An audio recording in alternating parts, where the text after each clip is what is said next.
വെളിച്ചെണ്ണ,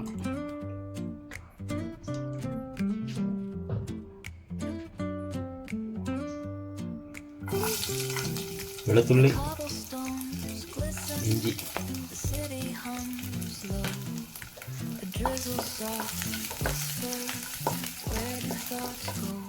കറിവേപ്പില,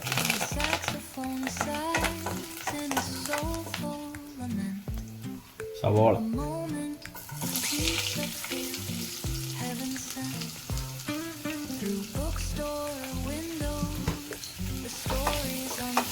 നല്ലപോലെ വഴറ്റിയെടുക്കും.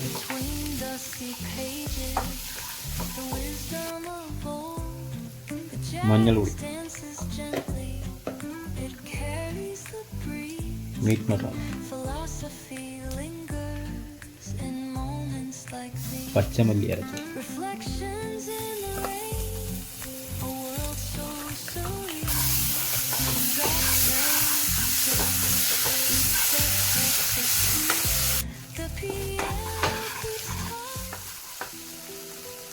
കുറച്ച് വെള്ളം ഒഴിച്ചോളൂ.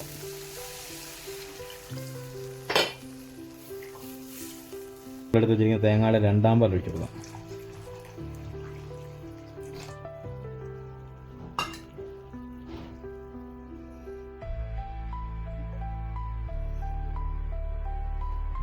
നമ്മൾ വേവിച്ച് വെച്ചിരിക്കുന്ന ബീഫ് ഇട്ട് കൊടുക്കും.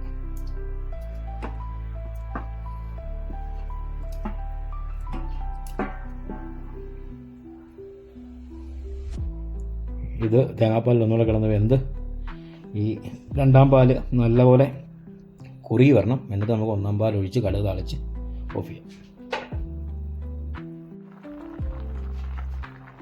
ആദ്യം നമ്മൾ പച്ചമുളക് ഇടാൻ മറന്നുപോയി, അതുകൊണ്ട് നമ്മൾ 2 പച്ചമുളക് നരിഞ്ഞിടുവാണ്. പച്ചമുളക് മാത്രമേ എരിവുള്ളൂ. ആദ്യം നമുക്ക് ആ സവാളോട്ടിലൊന്ന് വഴറ്റി എടുക്കേണ്ടതായിരുന്നു. നേരെ പെട്ടെന്ന് എടുത്തുകൊണ്ട് നമ്മൾ മറന്നുപോയി. അപ്പോൾ 3 പച്ചമുളക് കൂടെ നമ്മൾ ഇതിനകത്ത് അരിഞ്ഞ് നമുക്ക് കുറച്ച് കുരുമുളക് പൊടി കൂടെ ചേർത്ത് കൊടുക്കാം.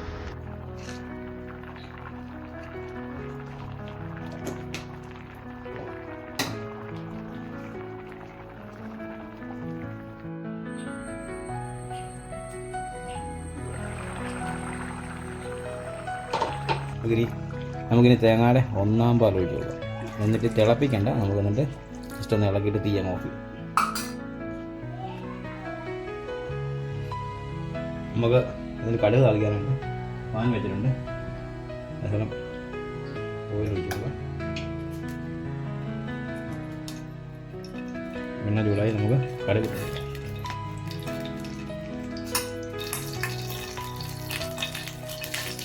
കടുക് പൊടി വന്ന് നമുക്കൊരു 3-4 വറ്റൽമുളക് ഇട്ട് കൊടുക്കാം.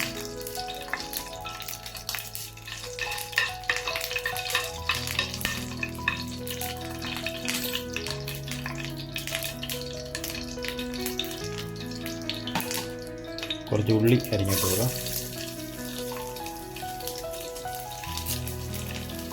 കുറച്ച് കറിവേപ്പില ഇട്ട് കൊടുക്കാം.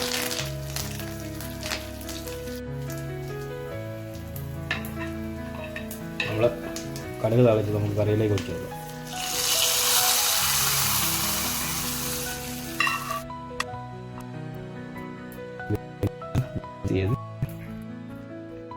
സെർവ് ചെയ്യാനായിട്ട് മാറ്റാം. അപ്പോൾ അങ്ങനെ നമ്മുടെ അടിപൊളി ബീഫ് മപ്പാസും നല്ല കള്ളപ്പം കൂട്ടി കഴിക്കാൻ തുടങ്ങി. നല്ല അടിപൊളിയാണ്.